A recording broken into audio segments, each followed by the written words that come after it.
great place to go. It's not expensive, and it's kind of casual and relaxed, carefree. There's a long boardwalk, so you can get right out into the marsh. You can join a kayak or canoe tour, or watch a birds of prey demonstration. There's a forest, and there are information signs about absolutely everything, so you can understand what you're seeing.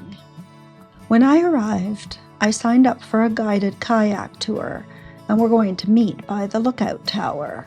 The kayaks are very stable, and you can go even if you've never kayaked before.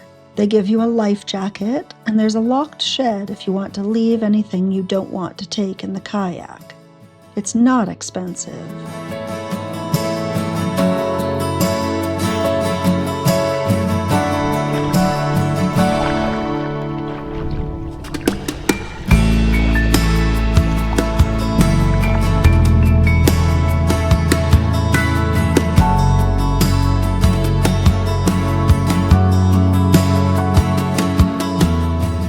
We saw a lot of frogs, like this one. Sometimes they were harder to see.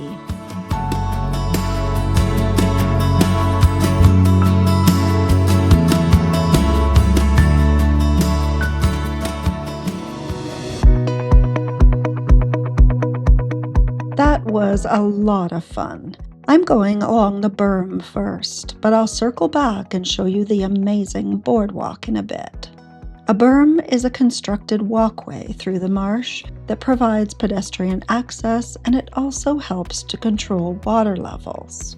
For those of you who play the wonderful board game Wingspan, this is, of course, a platform nest. This one has a nesting osprey. Well, without my camera, I cannot get a good picture of that osprey, but it really is nice to see even without a picture. Gardeners do not like this irritating weed called thistle, but goldfinches love it. Their beaks are adapted to eat the seeds, and they use the thistle fluff to line their nests. Goldfinches actually nest later than other songbirds because they wait for the thistle to bloom.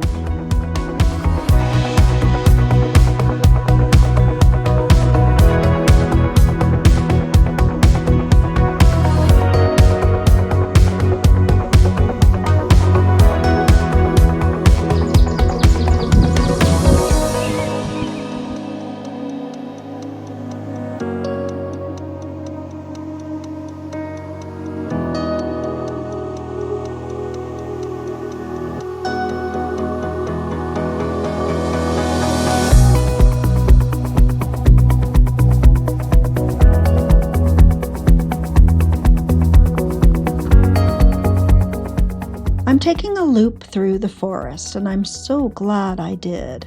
The trees are beautiful, and we will come upon a lovely little stream. The green of these maple leaves is gorgeous, but these tree trunks are not the maples. These small trees are the sugar maples, and they form a dense understory. These trunks belong to large-tooth aspen trees, which are much taller here. We can just barely see the top. Large-tooth aspens are one of the first species to colonize a disturbed area, and sugar maples are late successional, meaning that they grow once the aspens have prepared the soil. Here is a section where we can see the top of the aspen trees, and you will notice that the leaves are trembling in the wind, as aspens do.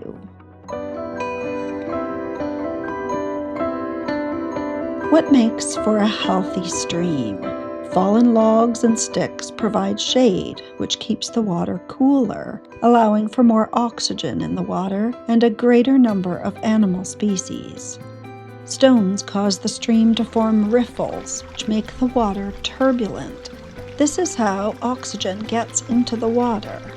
Many species depend on dissolved oxygen, like fish, insects, and frogs, and dissolved oxygen is needed to decompose matter in the stream.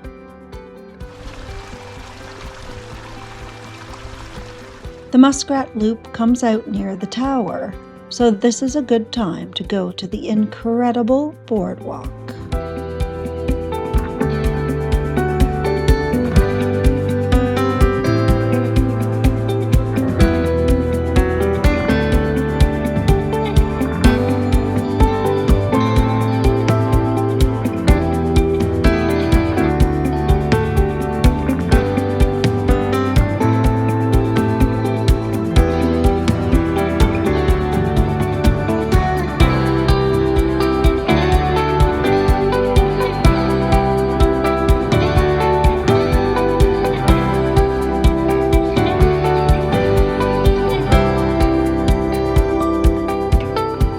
From the boardwalk, you can often spot frogs, turtles, ducks, and birds, and maybe even a beaver.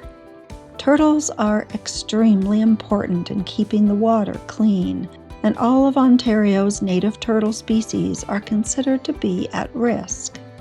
These nest cages are to protect turtle nesting areas from predators.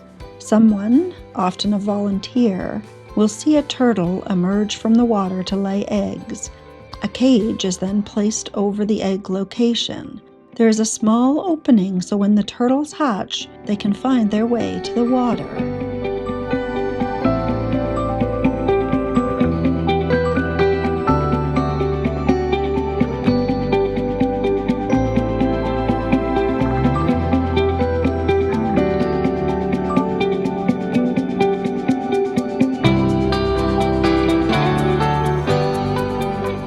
The milky sap of the milkweed contains toxins. The larvae of monarch butterflies eat the sap and store these toxins to use later for defense against predators. The adult monarchs eat the nectar. I'll take a quick peek at some other things to see here. The Swan Center, but alas, no swans today. The Sugar Shack, where maple syrup is made.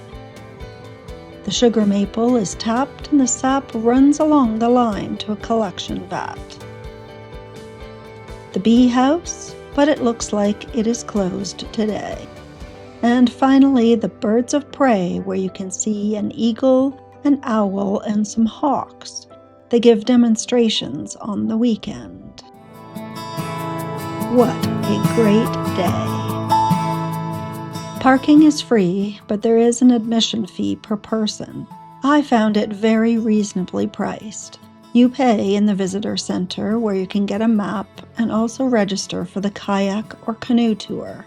This is an extra cost, but again, quite inexpensive. The main attraction is the 400-meter boardwalk.